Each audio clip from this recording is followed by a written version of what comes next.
오늘은 너희 속에 소금을 두라 라는 제목으로 하나님 말씀 증거하겠습니다. 이제 가을이 된 것 같습니다.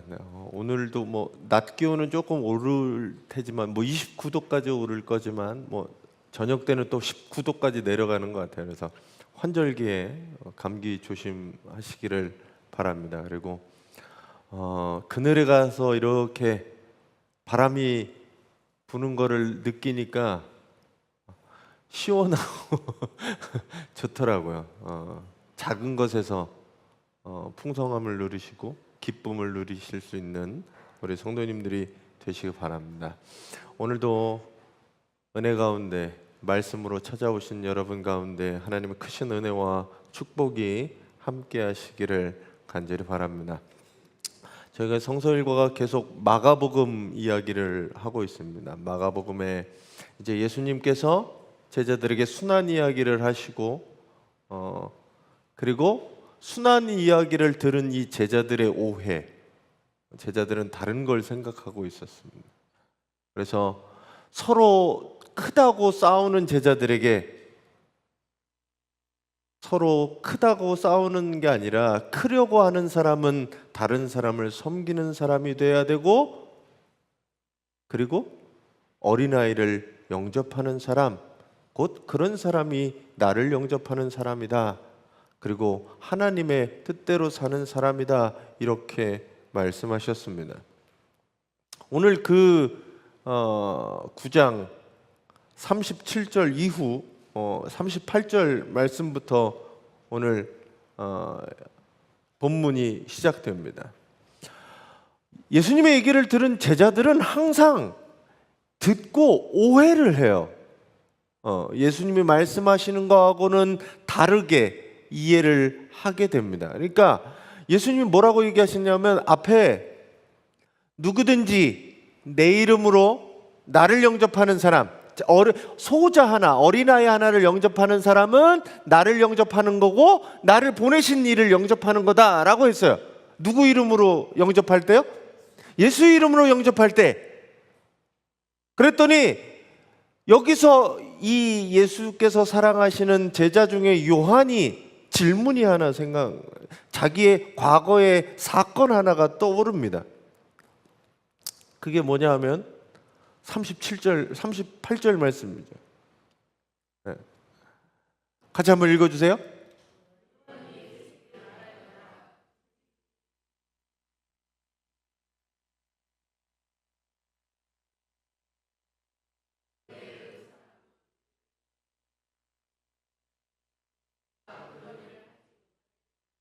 네. 며칠 전에 있었던 일인지 모르겠지만 요한이 경험한 거예요. 선생님, 어떤 사람이 있었어요. 어떤 사람이, 내가 알지 못하는 어떤 사람이, 그리고 우리와 같이 다니지 않는 어떤 사람이 선생님의 이름은 뭐예요? 예수님의 이름으로. 그 사람도 참 대단한 것 같아요. 예수님을 따라다니지도 않는데 주워 들었는지 어떻게 했는지 예수님의 이름으로 귀신을 내쫓았습니다. 신기하게 예수님을 따라다니지도 않는데 예수님의 이름으로 귀신을 내쫓았어요.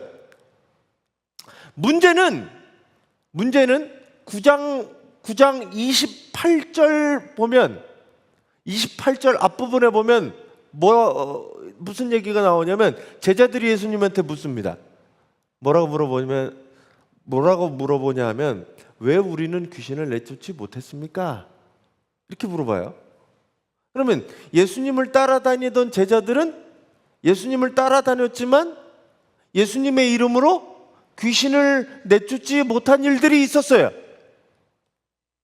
근데 예수님을 따르지 않는 어떤 사람, 그 사람은 예수님의 이름으로 귀신을 쫓아내고 있었다는 거죠.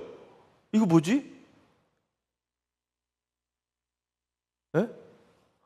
기껏 예수님을 쫓아다니던 사람 중에는 예수님의 능력으로 살지 못하는 사람이 있는데, 예수님을 따르지 않는 것 같은 사람이 예수님의 능력을 행하고 있었다라는 거죠.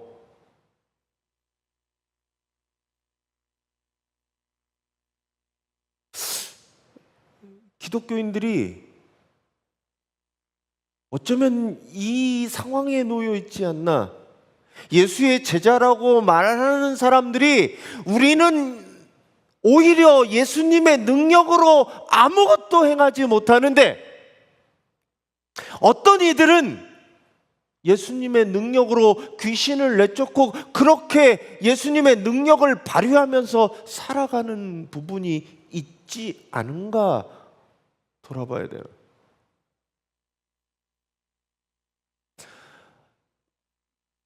(9장 29절에서) 뭐라고 하냐면, 왜 우리는 귀신을 못 내쫓습니까? 그랬더니 예수님 뭐라 하냐면, 기도 외에는 이런 능력이 나갈 수 없다. 기도로 쫓아내지 않고는 어떤 수로도 귀신을 쫓아낼 수 없다라고 주님은 말씀하십니다. 뭐냐면, 어떻게 보면 예수님을 열심히 옆에서 따라다니고 밥 먹고 말씀을 듣고 하지만, 그가 예수님을 믿거나 기도하는 모습이 그에게 없다면 그에게서는 아무 능력도 행할 수 없는 그런 사람이 될 수 있다는 거죠. 오히려 이 어떤 사람은 예수님을 만나보지도, 그리고 그가 누군지도 모르는데 그 능력으로 살아가고 있었어요. 거기서 요한은 뭐라고 얘기하냐면, 근데 요한은 뭐라 그래요? 그런데 그 사람은 우리를 따르는 사람이 아니요, 예수님을 따라다니는 예수님의 제자 그룹이 아닌 거예요. 그래서 우리는 그가 그런 일을 하지 못하게 막았습니다. 제자들이 뭐 한 거예요? 예수님의 능력을 펼치는데 막아선 겁니다.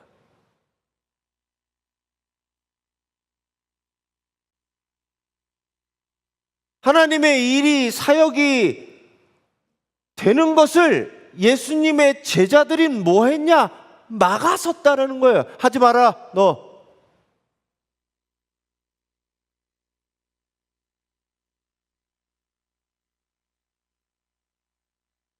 이 부분에 참 저도 고민이 많았습니다. 어떻게 이런 일이 있을 수 있을까? 그리고 그 사람에 대해서 예수의 제자들이 오히려 하나님의 이 일들을 못하게 막았던 일들이 생겨났다는 거죠. 그래서 주님이 뭐라 그러냐면, 예수님께서 하는 얘기를 보면 뭐라고 돼 있겠죠? 네. 그래서 39절 40절에 새 번역에 이렇게 되어 있습니다. 같이 한번 읽어주세요.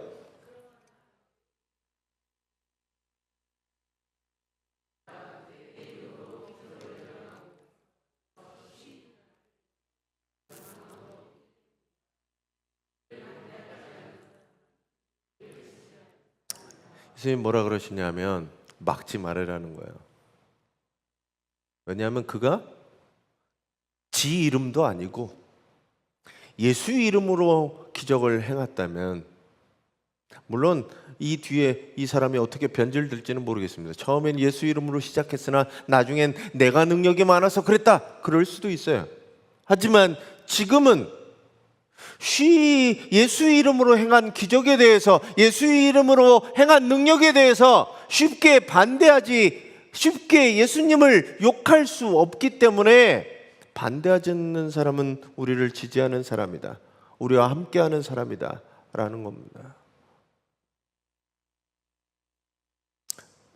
이 얘기는 예수 이름으로 일하는 사람, 그 사람들에게 관용해야 한다라는 것들을 말씀하고 있습니다.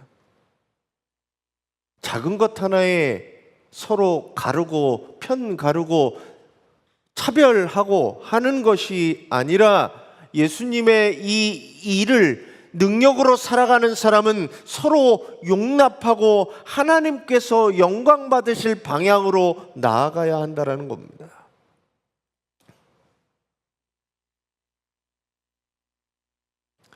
그래서 교회는 하나 되어야 되고 일치되어야 합니다. 최근에 로잔 대회라는 게 들어보셨는지 모르겠어요. 로잔 대회, 이게 복음주의 교회들의 연합 모임인데, 사실 감리교회는 WCC라고 하는 연합교회 연합운동을 하고 있습니다. 근데 이제 WCC에 반대하는 사람들이 이 복음주의적 연합회 단체를 만들게 이제 로잔 대회라는 것들을 이제 시작하게 되거든요. 뭐냐면 교회가 예수 그리스도의 이름으로 모인 사람들이 좀 하나 되자라는 얘기입니다. 교단을 넘어서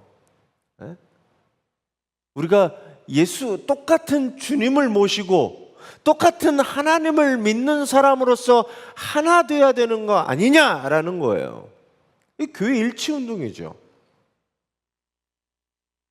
근데 어떤 사람들은 WCC라고 하는 게 교회가 하나 돼야 된다는 거에 문제를 삼고 뭐 여러 가지 얘기들이 있어요. 뭐 거기가 동성애를 조장하고 뭐 북한을 찬양하고 공산주의고 뭐 종교 다원주의 얘기하고 뭐 다 얽매여서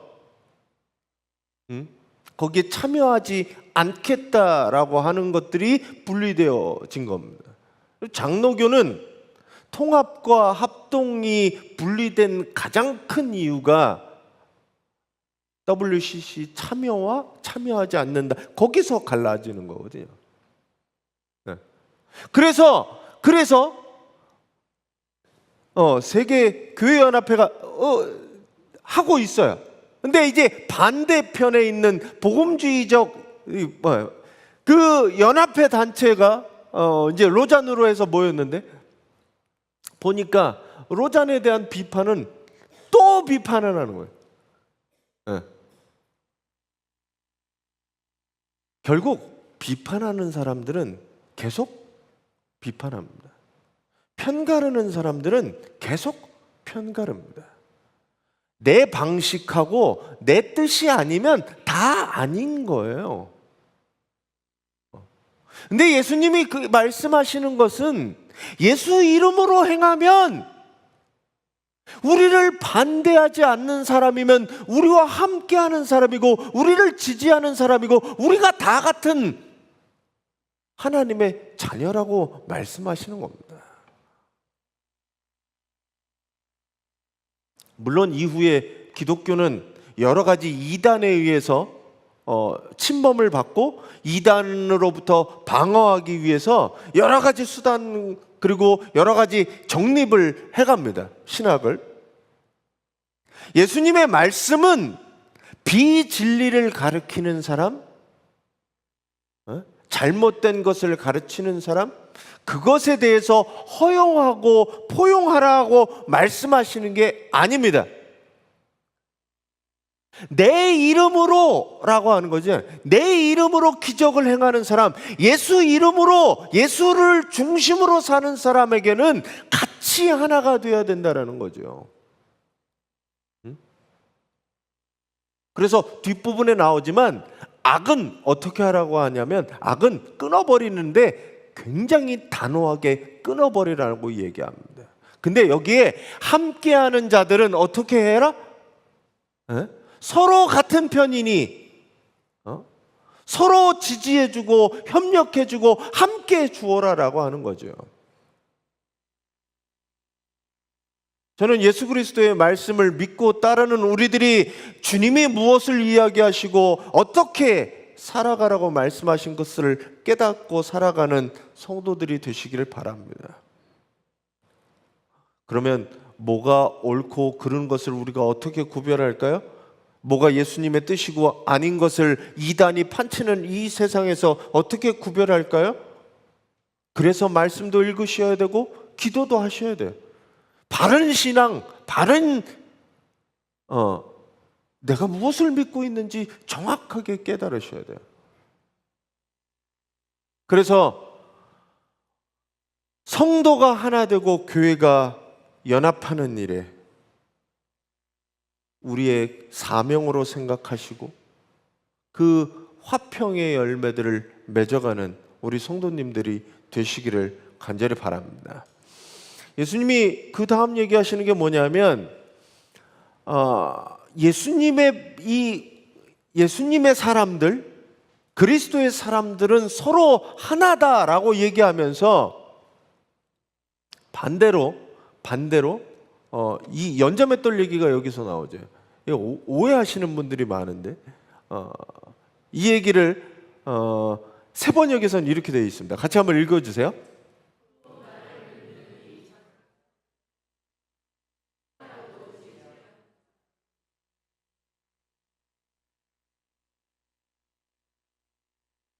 네.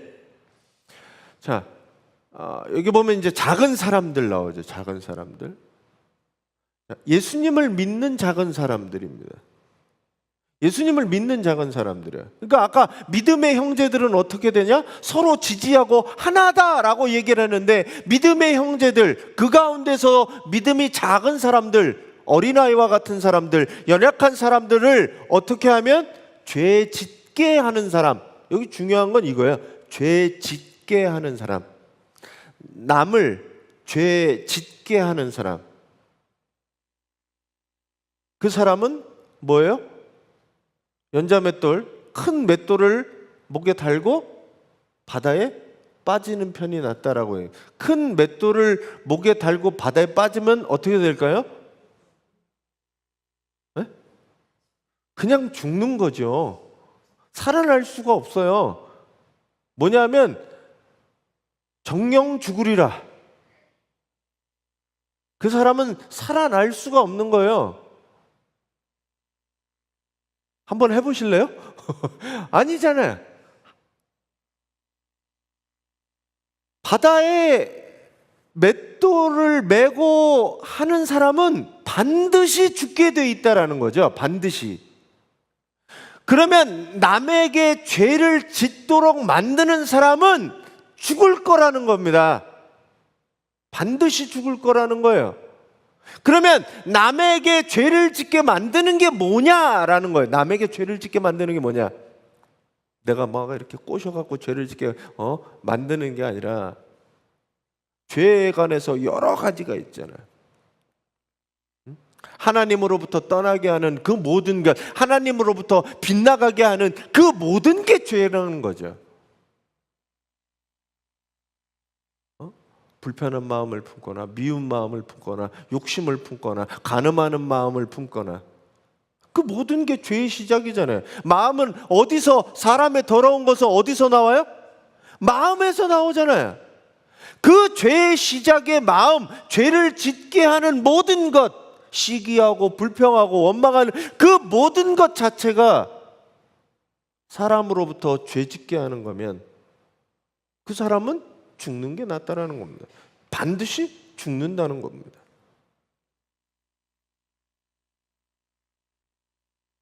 이건 엄청난 말씀이죠. 특별히 믿음이 있는 사람들이, 믿음이 작은 사람들을 죄짓게 만드는 것, 그것이 바로 죽을 거라는 겁니다. 그래서 우리는 뭐 해야 되냐 하면, 나로 인해서 다른 사람이 죄짓지 않을까? 이것들을 두려워하고 조심해야 되는 겁니다. 내 삶을 되돌아보고 내 삶을 통해, 내 말을 통해, 내 행동을 통해 다른 사람이 실족하지 않게, 죄짓게 만들지 않았나 돌아봐야 돼요. 나는 내 마음대로 내가 하고 싶은 대로 살았잖아요. 근데 그 삶이 믿음이 연약한 사람, 다른 사람, 그 사람에게 실족하게 만들고, 그 사람이 죄짓게 만들고 미워하게 만들고 실망하고 낙망하게 만들지 않나, 나 스스로 나를 돌아보라는 거예요. 이게 더 크니까. 다른 사람 눈치 보고 살으라는 얘기가 아니라, 다른 사람을 죄짓게 하지 않나 스스로 내 신앙을 점검하라는 거죠. 특별히 믿음의 연수가 오래되고 직분이 있으신 분들은 더 그 고민을 하고 더 그 짐을 안고 살아가야 돼요, 어깨에. 야, 나 때문에 다른 사람이 상처받거나 믿음을 포기하지 않나? 시험에 들고 다른 사람이 실족하게 하는 일이 없나? 돌아봐야 되는 겁니다. 그런 사람이면 반드시 차라리 죽는 게 낫다라는 거예요. 눈에 안 보이는 게 나으니까. 이건 강력하게 말씀하시는 겁니다. 우리는 우리의 삶을 먼저 돌아봐야 돼요. 내 신앙이, 내 행동이, 내 말이 다른 사람을 시험에 들게 한 적이 없는가? 그리고 하나님 앞에 회개하고 다른 사람 앞에 용서를 구할 수 있는 사람이 되어야 합니다. 우리 모두 하나님을 믿는 사람이고 같은 교회를 다닐 수 있지만 신앙의 모습과 색깔은 다를 수 있습니다. 어떤 분들은 교회 다닌 지 얼마 안 된 분들도 있고 아직 예수님을 영접하지 못한 분도 있고 어떤 분들은 태어날 때부터 모태신앙이 되어 그렇게 신앙생활을 하던 분들이 있어요. 아직 모르는 신앙의 작은 사람들 가운데서 나의 행동이, 나의 말이 그들에게 시험거리가 되고 그들이 예수님을 떠나게 만드는 결과를 우리가 보여주는 것은 아닌가? 생각해 보고 돌아봐야 됩니다. 그래서 다른 사람에게 죄를 짓게 하는 것, 그게 가장 먼저 얘기하시는데 그런 사람은 죽어 마땅하다, 죽는 것이 낫다라고 얘기하는 거예요. 자, 다른 사람에게 죄 짓는 것도 그런데 나 자신에게 죄는 그 다음에 있어요. 43절에서 47절 말을 보면 굉장히 잔인한 얘기가 나오잖아요. 손이 범죄하면 어떻게 하라고요?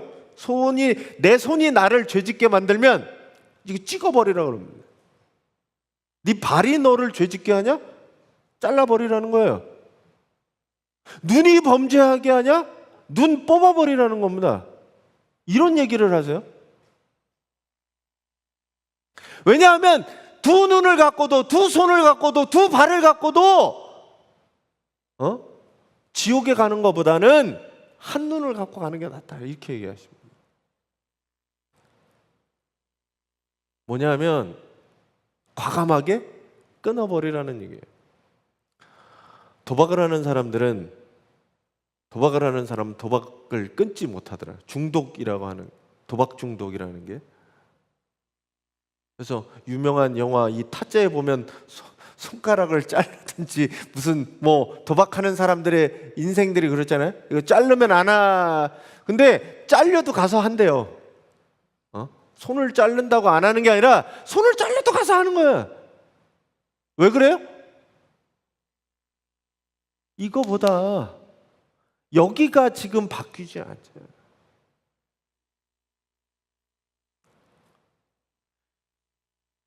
이 죄라고 하는 습성은 사람이 무섭게 됩니다. 중독과 같아요, 중독. 당장 내가 죽는 것 같지 않지만 그게 나를 중독하게 만들어서 손을 잘라도 해결이 안 되는 거예요. 죄의 습성도 마찬가지입니다. 내가 안 하고 싶어서 안 할 수 있지 않아요. 사람이 이 죄의 습성은 계속 죄로 흐르게 만듭니다. 근데 그거는 어떻게 해야 되느냐? 과감히 끊어내지 않으면 그 중독에 계속적으로 내가 탐닉하게 되고 그 중독에 빠져들고 젖어들게 된다는 거죠. 아예 시작을 안 하는 거예요. 확실하게 끊어내지 않으면 거기에 계속 끌려다닐 수밖에 없다는 거예요. 죄라는 게 그래요. 한 번은 괜찮겠지가 한 번은 괜찮지가 않습니다. 내 마음에 죄라는 것들이 들어오기 시작하면 그게 어떻게 되느냐? 좀 더 괜찮겠지, 좀 더 괜찮겠지. 바늘 도둑이 뭔 도둑이 돼요? 소도둑이 되는 겁니다. 죄라는 게 그래요. 일찌감치 끊지 않으면 내 몸뿐 아니라 영혼이 망가지는 거예요. 영혼이 지옥불로 간다는 겁니다.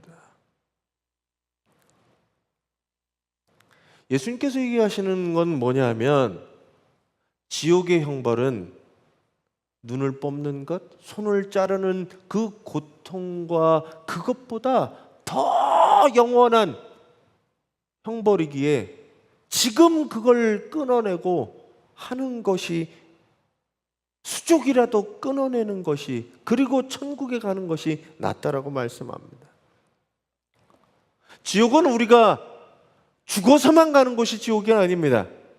우리의 삶도 지옥이 될 수 있죠. 이 세상에 살면서도 우리는 천국과 지옥을 경험하면서 살아갑니다. 그 지옥에 가는 첫걸음은 뭐냐면 내 마음대로 사는 겁니다. 세상에 나만 살아가면 지옥으로 갑니다. 내 뜻을 앞세우게 되면 남도 신경 쓰지 않고 나만 잘 살고 나만 살아가다 보면 그 사람은 곧 지옥을 경험하게 됩니다. 내가 뭐 때문에 사는지도 몰라요. 그냥 내 즐거움에 살아가게 돼요. 예수 그리스도가 주인이 아니라 내가 주인인 사람, 그 교만으로 살아가는 사람은 결국 혼란과 괴로움이 가득한 지옥, 그 같은 삶을 살아가게 됩니다.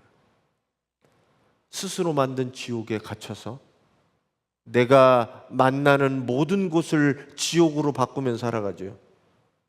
우리의 가정도 지옥으로 만들고, 보세요. 자기가 지옥을 살아가는 사람은 가족도 지옥을 만들어요. 가정도 지옥을 만들게 됩니다. 그 사람이 가는 사회, 집단, 공동체, 교회가 다 뭐가 되냐면 지옥으로 만들어가요. 왜냐하면 스스로만 잘나서 스스로만 살아야 되니까 그럽니다. 예수님이 얘기하시는 것은 지옥이 아니라 하나님 나라를 만들면서 살아갈 때, 내가 아니라 하나님의 중심으로 살아갈 때 비로소 나는 천국을 경험하고 내가 만나는 모든 공동체, 가정과 교회와 사회를 천국으로 만들어갈 수 있는 사람들입니다. 여러분들은 어떤 사람들이냐? 마음에 예수님을 모시고 천국을 그리며 천국을 경험하면서 살아가는 거예요. 전 여러분들이 그렇게 되시길 바랍니다. 그러기 위해서 뭐 해야 되느냐? 죄는 반드시 끊어내셔야 되는 거예요. 예수님을 따르는 사람들이 하나가 되기 위해서는 죄를 끊어내야 되는 겁니다.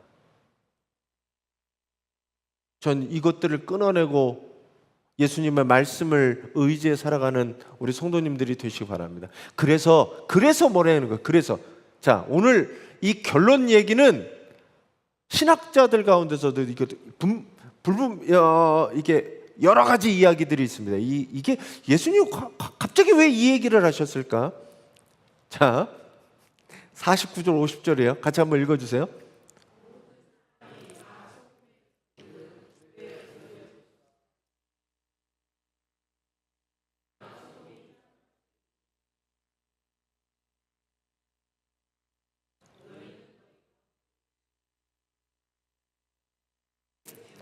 자, 이 얘기는 많이 들으셨잖아요.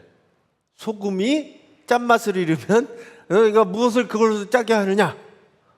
본질을 갖고 있어라. 뭐 이렇게 얘기해. 설교도 많이 들으셨고 한데, 자, 앞에 내용이 지금 설교했잖아요. 앞에 내용이 무슨 얘기인지 아시죠? 앞에 내게 예수 그리스도의, 우리가 이렇게 그리스도의 사람이면 우리 편이다. 그리고 그래서 죄에 대해서는 반드시 끊어내야 된다. 근데 뜬금없이 뭐가 나와요? 소금 얘기가 나와요. 이게 말이 많아요. 왜 여기 이게 잘못 갖다 붙였나? 소금 얘기가 여기 왜 나오지? 갑자기 예수님이 소금 얘기를 하는 겁니다. 그리고 소금의 짠만 얘기를 해요. 응? 이게 왜 49절 50절에 이 소금의 얘기가 여기 붙어 있을까? 여러 가지 해석들이 있겠지만 제가 보는 건 이거예요. 이 모든 앞절의 모든 내용은 어디로 귀결되냐면 50절로 귀결됩니다. 50절. 서로 화목하게 지내라. 네? 그러면 화목하게 지내는 얘기가 앞에 요한의 얘기로 지금 시작된 거잖아요. 내가 어떤 사람이 예수님의 이름으로 막 귀신을 내쫓길래 내가 우리를 따르던 사람이 아니라 하지 말라고 그렇게 했습니다. 편가르기를 했다는 거잖아요. 근데 그거에 대해서 예수님이 뭐 잔인한 얘기들을 막 잘라내라는 얘기를 막 하고 연자맷돌 얘기하고 막 그러다가 결국에 뭐라고 하냐면 소금 얘기를 하면서 화목하게 지내라 라는 얘기입니다. 소금의 본질은 뭐예요? 짠 거예요. 그러면 예수 그리스도인으로 살아가는 여러분의 본질은 뭐예요? 50절이에요. 화목하게 지내는 겁니다. 서로 화목하게 지내는 겁니다. 죄에 대해서는 단호하게 끊어내지만 서로 화목하게 지내는 겁니다. 그게 우리들 가운데서도 그렇고 여러분들의 가정 가운데서도 그렇고 여러분들이 지내는 집단 가운데서 공동체 가운데서 여러분들은 무슨 역할을 하셔야 되냐면 화목하게 지내는 역할들을 하셔야 됩니다. 화평케 하는 사람들, 피스메이커라고 하잖아요. 그런 사람들이 누구예요? 여러분들이에요. 여러분들의 본질을 기억하셔야 되는데 나는 분란을 만들고 편을 만들고 불평하고 그것들을 해서 갈등을 조장하는 사람이 아니라 그 갈등들을 화해시키고 하나 되게 하고 화합하게 하는 사람들인데 죄에 대해서는 단호하게 끊어내셔야 돼. 근데 예수 그리스도의 이름으로 아니면 우리를 반대하지 않는 모든 사람에 대해서 우리는 화해할 수 있어야 됩니다. 이걸 다른 말로 얘기하면 사랑하라는 거죠.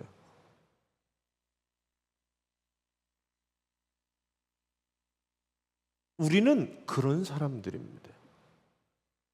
여러분들의 기독교인들의 본질은 그런 사람들입니다. 근데 우리가 살고 있는 지금 이 시대의 가장 큰 문제점 중에 하나는 다름을 인정하지 못한다는 거야. 옆에 계신 분들을 한번 보면 이분하고 저하고 다 다르죠. 네? 그건 그냥 다른 거예요. 눈동자가 다르고 눈 모양이 다르고 코가 다른, 이건 정말 다른 거죠. 다른 걸 가지고 너 틀렸어 라고 말하는 사람은 없잖아요. 근데 우리는 쉽게 다름을 뭐라고 얘기하냐면 틀렸다라고 얘기를 한다는 거예요. 영국 킹스 컬리지가 조사한 보고서에 보면 우리나라 갈등 지수가 세계 몇 위게요? 세계 1위입니다. 그 가운데 가장 심각한 갈등은 몇 가지가 있는데 이 빈부의 갈등, 그 중에 가장 심각한 갈등은 젠더의 갈등이에요. 남녀 간의 갈등, 우리나라 심각합니다. 그리고 세대 갈등이 심각합니다. 우리나라 지금 갈등의 모든 게 갈등이에요. 빈부격차의 갈등, 지지, 정당, 정치 이념의 갈등, 남녀의 갈등, 세대 갈등이 이제 갈등이 넘어서 비난하고 혐오까지 갑니다. 혐오. 그리고 혐오에서 뭐가 발생하냐면 폭력들이 발생하는 거예요. 그냥 여자라 칼로 찌르는 게 우리가 지금 보는 세상에 그래요. 이 갈등이 그럽니다. 세대 간의 갈등이 서로가 서로를 이해 못하는 거예요. 젊은 세대와 나이 든 세대와 이 중간 세대가 서로 아무도 서로를 인정하지 못해. 저는 이렇게 세대를 나누잖아요. X세대, Y세대, 요즘 뭐 MZ세대, 신세대, 옛날에 우리 신세대. 그 세대가 왜 나눠지냐면 세대로 해서 정신세계가, 가치관이 전혀 다르어지기 때문에 그래요. 근데 그 달라진 게 요즘 애들은 이렇게 해서 이런 게 아니라 쟤네 왜 저래? 이게 갈등으로 간다는 거죠. 갈등. 기성세대에 대해서는 꼰대잖아요. 꼰대. 라떼 얘기하면서. 서로 이게 뭐라고 하냐면 이거는 혐오하는 겁니다. 혐오.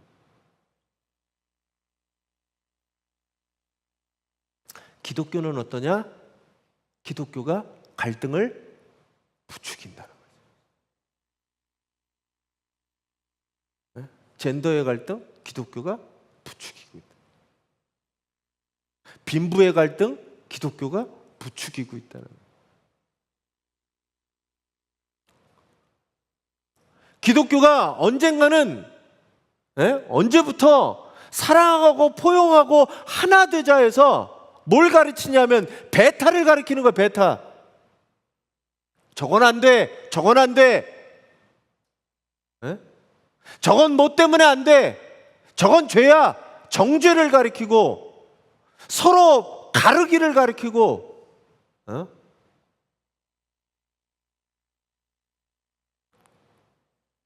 나하고 다른 것은 다 틀리고 그런 걸 가르치는 집단이 뭐가 되냐? 기독교가 돼가고 있다는 거예요. 어떤 분들이 천주교는 이단이라고 그런 얘기들을 서슴지 않고 하시더라고요.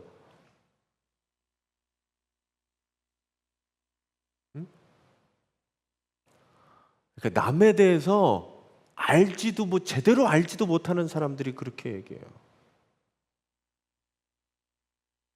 뭐는 뭐 때문에 안 되고 잘못되고 그렇게 편가르고 나누고 그래서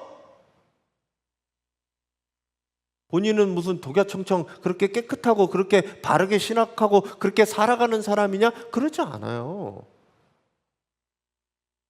우리가 예수 앞에서 십자가 앞에서 내가 잘났다고 나는 의인이라고 누구 하나 그럴 수 있습니까?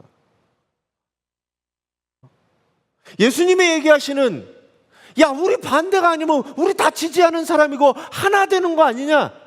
화목해야 되는 게 너희들이 사명이고 너희들이 살아가야 되는 길이 아니냐? 이걸 말씀해 주시는 거죠. 우리는 예수님에 대한 신앙이 분명하면 교회가 다르더라도 교단이 다르더라도 함부로 비난하거나 판단하거나 비판해서는 안 됩니다. 우리가 기억해야 될 건 뭐냐면 내 일이냐 내 교회냐 내 교단이냐가 중요한 게 아니라 이게 과연 주님이 기뻐하시는 일일까? 주님이 원하시는 일일까? 물론 이것도 주님이 원하시는 일이 스스로 판단하는 게 다르지만 과연 이게 주님을 높이는 일일까? 공동체를 와해하는 일일까? 공동체가 하나 되는 일일까? 그걸 좀 판단하고 바라보는 게 중요하다는 이야기입니다. 그리스도인의 사명은 소금이 짠맛을 내듯이 우리는 화목하게 하는 게 우리의 사명이고 우리는 그렇게 당연히 살아가야 되는 겁니다. 원래 그렇게 살아가는 사람이 기독교인입니다. 예수께서 하나님과 우리를 원수된 하나님과 우리를 화목하게 하셨듯이 우리도 세상에 나아가 사람과 사람을 화목하게 하는 일들을 하는 사람이에요. 주님이 나를 그렇게 하셨으니 여러분들이 세상에 나아가 세상을 화목시키는 일을 하시기 바랍니다. 그게 쉽다는 얘기는 아니에요. 예수님의 십자가 길이 쉽지 않았잖아요. 그 길이 화목하게 하는 일이 때로는 박쥐 새끼로 오해받기도 하고, 너 왜 이리 갔다 저리 갔다 하냐? 이쪽 편이야 저쪽 편이야? 그럴 수 있어요. 그럼에도 불구하고 우리는 화목하게 하고 하나 되게 하고 화합하게 하는데, 공동체가 다시 한번 일어나게 하는데 최선을 다해야 합니다. 갈등과 다툼은 죄로부터 인해 발생합니다. 죄는 반드시 끊어내되 서로 용서하고 화합으로 나아가는, 오늘 이 주님의 말씀을 여러분들 마음에 새기고 살아가는 믿음의 성도들이 되시기를 간절히 축원합니다.